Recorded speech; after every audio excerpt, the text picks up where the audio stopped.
Bab 2804. Aku takut hantu. Klan Tailing. Setelah Raja Seni Bela Diri membunuh seorang master misterius dengan satu pukulan, dia melihat sekeliling dengan dingin, ekspresinya sangat jelek. Sejak token Ling muncul, lebih dari 100 anggota inti klan Tailing telah terbunuh. Hal ini tentunya menambah penghinaan bagi klan Tailing saat ini, karena saat ini klan Tailing hanya memiliki sedikit anggota inti yang tersisa. Quincy. Raja Seni Bela Diri mengepalkan tangannya dan matanya sedingin es. Pada saat ini, Raja Seni Bela Diri tiba-tiba berbalik dan di kejauhan, seorang pria berjubah hitam muncul di sana. Melihat pria berjubah hitam ini, Raja Seni Bela Diri sedikit menyipitkan matanya. Apa, kamu ingin menukar kepalaku dengan hadiah? Laki-laki berjubah hitam dengan suara serak berkata, aku tahu Raja Seni Bela Diri sangat kuat. Aku tidak yakin dapat membunuh Raja Seni Bela Diri. Namun, aku tetap ingin mencobanya. Lagi pula, selama aku bisa menyakiti Raja Seni Bela Diri, juga bisa ditukar dengan banyak nadi alam semesta. Setelah mengatakan itu, dia tiba-tiba menghilang. Bang!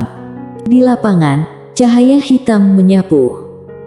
Kilatan jiwa membunuh yang dingin melintas di mata Raja Seni Bela Diri dan saat berikutnya, dia langsung menghilang dari tempatnya. Kota Tiada Batas. Pada hari pembukaan cabang Paviliun Xianbao, Paviliun Xianbao mengumumkan lelang warisan dari seorang master di alam bencana. Alam bencana ilahi. Boleh dikatakan, begitu berita ini keluar, Kota Tiada Batas langsung heboh. Master di alam bencana masih melegenda, karena Raja Seni Bela Diri pun tidak dianggap berada di alam bencana dan kini, Paviliun Xianbao ini sebenarnya melelang warisan sang master bencana ilahi. Dalam sekejap, banyak master dan kekuatan datang ke Paviliun Xianbao. Pada hari pertama pembukaannya, Paviliun Xianbao menjadi terkenal. Kamar dagang tiada batas. Eda duduk di kamar dengan wajah dingin, dia tidak menyangka kamar dagang Paviliun Xianbao akan dibuka di kota tiada batas. Yang paling penting adalah tidak ada seorang pun dari kekuatan seperti alam semesta tiada batas yang keluar untuk menentang. Tahukah? Paviliun Xianbao berasal dari alam semesta nyata. Tentu saja, yang tidak dia duga adalah pada hari pertama pembukaan Paviliun Xianbao, warisan seorang master di alam bencana akan dilelang. Alam bencana ilahi. Kamar dagang tiada batas pernah memperoleh warisan alam bencana, namun dianggap sebagai harta karun, bahkan kabar ini pun tidak berani dibocorkan apalagi dilelang. Dan Paviliun Xianbao ini sebenarnya secara terbuka melelang warisan penguasa alam bencana ilahi. Pada saat ini, seorang lelaki tua diam-diam muncul di ruangan itu dan lelaki tua itu berkata dengan suara yang dalam, Tetua Eda, apa yang harus kita lakukan sekarang? Eda terdiam beberapa saat lalu berkata, pergi ke Paviliun Xianbao. Setelah mengatakan itu, dia berdiri dan pergi. Di suatu tempat di langit berbintang, Mileye sedang berjalan dengan pedang. Di sebelahnya ada Quincy dan Quincy juga memegang pedang. Tentu saja, pedangnya penuh dengan uang. Mileye tiba-tiba berkata, Paviliun Xianbao dibuka hari ini. Apakah kamu tidak khawatir tentang masalah di Paviliun Xianbao? Quincy tersenyum dan berkata, bukankah lebih baik menimbulkan masalah? Mileye terdiam. Jika terjadi kesalahan, maka dia berhak meledakkan kota tiada batas. Tahukah, Quincy kini memiliki hampir 100 bintang bom yang terkubur di sekitar kota tiada batas. Ratusan dari mereka cukup untuk melenyapkan seluruh kota tiada batas. Quincy tiba-tiba melihat ke kejauhan. Pada saat ini, seorang pria berbaju hitam muncul di depan Quincy. Pria berbaju hitam segera membungkuk dalam-dalam dan berkata, Ketua Paviliun. Quincy sedikit mengangguk, ada penemuan besar. Laki-laki berbaju hitam itu mengangguk dan berkata dengan penuh semangat, kami telah memeriksa peninggalan-peninggalan yang baru ditemukan itu. Diperkirakan peninggalan-peninggalan tersebut berasal dari zaman paling kejayaan alam semesta tiada batas, era alam dewa. Era alam terang. Miley sedikit mengernyit dan Quincy di sampingnya tiba-tiba menjelaskan, era alam terang ini telah terjadi miliaran tahun yang lalu dan dapat dianggap sebagai alam semesta tiada batas, era yang paling mulia, penguasa tanpa batas juga lahir dari era tersebut. Di era tersebut, penguasa tanpa batas masih menjadi yang terbaik di era kontemporer, mengendalikan semua kekuatan. Miley mengangguk sedikit, lalu berkata, apakah ada sekelompok orang yang secara khusus menjelajahi alam rahasia untukmu? Quincy tersenyum dan berkata, tentu saja. Kalau tidak, bagaimana aku bisa punya banyak waktu sendirian? Miley berkata dengan suara yang dalam, ada berapa orang di sana? Quincy berpikir sejenak, lalu memandang orang berbaju hitam, Tetua Mo, berapa orang yang kamu miliki sekarang? Tetua Mo berkata dengan hormat, ada sekitar 360.000 orang. 360.000. Mendengar angka ini, Miley terdiam. Astaga, ini sungguh keterlaluan. Mengapa Quincy begitu kaya? Karena ada banyak sekali tim di belakangnya yang bekerja untuknya. Quincy tiba-tiba berkata, peninggalan zaman alam terang menarik, ayo pergi.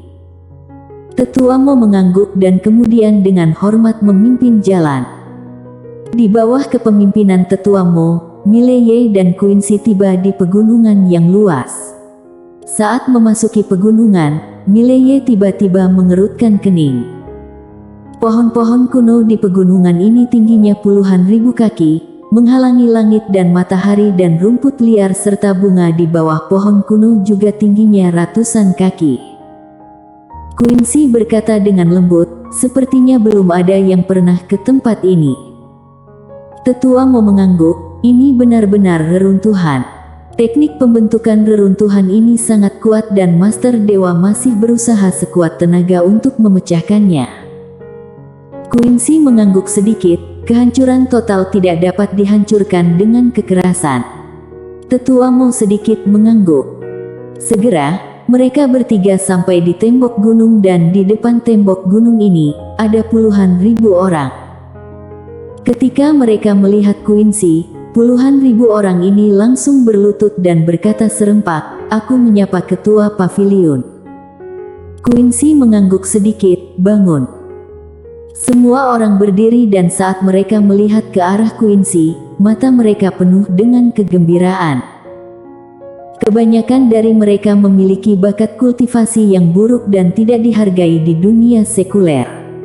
Dalam keadaan normal, mereka tidak akan memiliki kesempatan untuk maju dalam hidup mereka.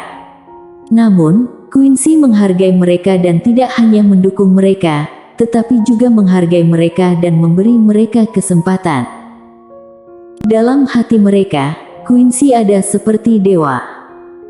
Quincy memandang seorang lelaki tua di depannya dan berkata sambil tersenyum, Tetua Fa, apakah teknik formasi ini sulit dilakukan? Orang tua bernama Tetua Fa melihat Quincy memanggil namanya dan dia menjadi bersemangat dan berkata dengan cepat, jawab ketua pavilion, teknik formasi di sini memang unik, jauh melampaui pengetahuan formasi saat ini. Namun ketua pavilion, yakinlah bahwa kami orang tua memiliki kepercayaan diri untuk menerobos dan menyelesaikan formasi ini. Quincy mengangguk, dengan memecahkan dan menyelesaikan teknik formasi ini, kita akan dapat memahami zaman alam terang lebih detail. Jika ada teknik formasi, semua catatannya untuk kalian. Mendengar ini, Tetua Fa segera membungkuk hormat, terima kasih ketua pavilion. Quincy tersenyum, lalu menoleh ke arah Miley, mari kita tunggu. Miley mengangguk, lalu berjalan ke samping bersama Quincy, sementara Tetua Fa dan yang lainnya terus mematahkan teknik formasi. Mileye melihat dan menemukan bahwa seluruh gunung di depannya diselimuti oleh teknik formasi yang kuat.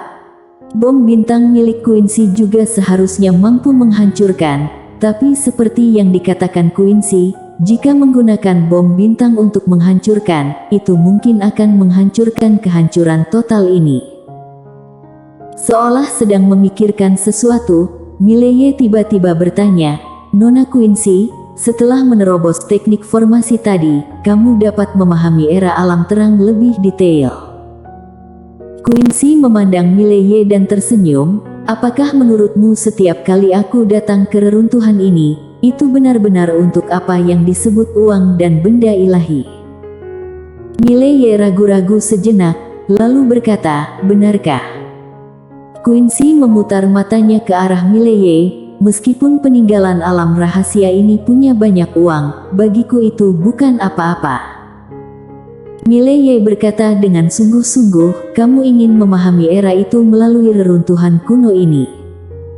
Quincy mengangguk, "Ya, jika kamu ingin memahami masa-masa itu, cara terbaik adalah arkeologi."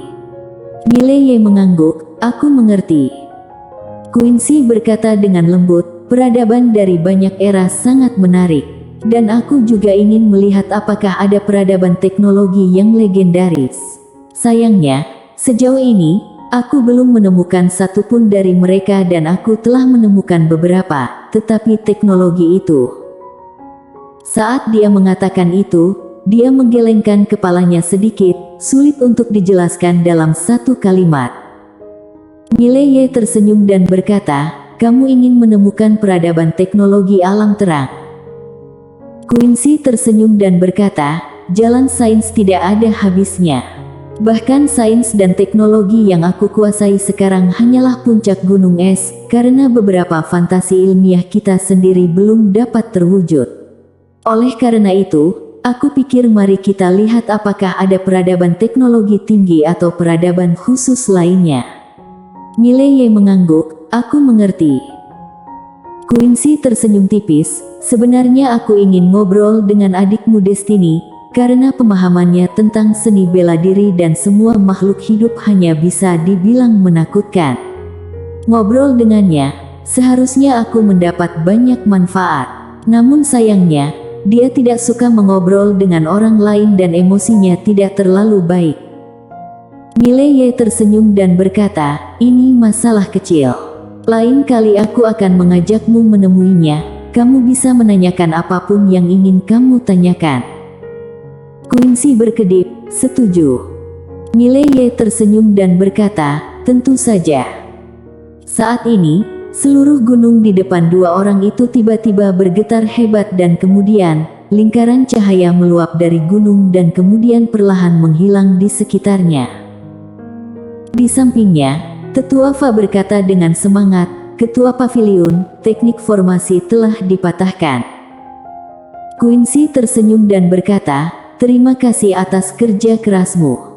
Tetua Fa berkata dengan cepat, "Tidak berani. Merupakan suatu kehormatan bagi kami orang-orang tua untuk mengabdi kepada Ketua Paviliun." Quincy tersenyum dan berkata, "Kalau begitu Tuan Muda Ye dan aku akan masuk dulu." Tetua Fa mengangguk, "Silakan Ketua Paviliun dan Tuan Muda Ye." Quincy menoleh ke arah Mileye, "Ayo pergi." Setelah berkata demikian, keduanya sampai di sebuah gerbang batu. Setelah memasuki gerbang batu, tiba-tiba muncul cahaya putih di hadapan mereka. Beberapa saat kemudian, ketika mereka membuka mata, mereka sudah berada di depan gerbang batu, di depan sebuah istana kerajaan. Saat dia melihat istana ini, wajah Mileye langsung menjadi serius. Kota tiada batas sebelumnya adalah kota terbesar dan termegah yang pernah dilihatnya. Namun di depan istana kerajaan ini, kota tiada batas bagaikan udik. Gerbang istana di depan tingginya 1000 kaki. Di tembok kota berdiri patung-patung tinggi. Patung-patung ini mengenakan baju besi hitam, memegang tombak dan memiliki aura dewa bela diri. Meskipun berupa patung, namun mereka memancarkan aura dewa bela diri. Tekanan yang menakutkan. Quincy tiba-tiba terkekeh dan berkata, menarik. Mileye mengangguk, dulu, ini mungkin kekuatan super. Quincy hendak berbicara. Pada saat ini, gerbang kota tiba-tiba terbuka perlahan. Begitu gerbang kota terbuka, angin kencang perlahan melayang dari kejauhan. Dalam sekejap, suhu di tempat tersebut tiba-tiba meningkat tiba-tiba. Di saat yang sama, suara sedih melayang perlahan dari kejauhan, sunyi dan suram. Pada saat ini, Quincy tiba-tiba menarik lengan baju Mileye. Mileye menoleh untuk melihat ke arah Quincy dan melihat bahwa Quincy tampak sedikit pucat. Ekspresinya seketika menjadi serius. Wanita kaya ini merasa berbahaya dan takut. Quincy tiba-tiba berbisik, ayolah, aku takut hantu. Ekspresi Mileye membeku. Pada saat ini, Quincy tiba-tiba dan dengan gemetar mengeluarkan ratusan bom bintang, lalu dia hendak menyalakannya. Bersambung.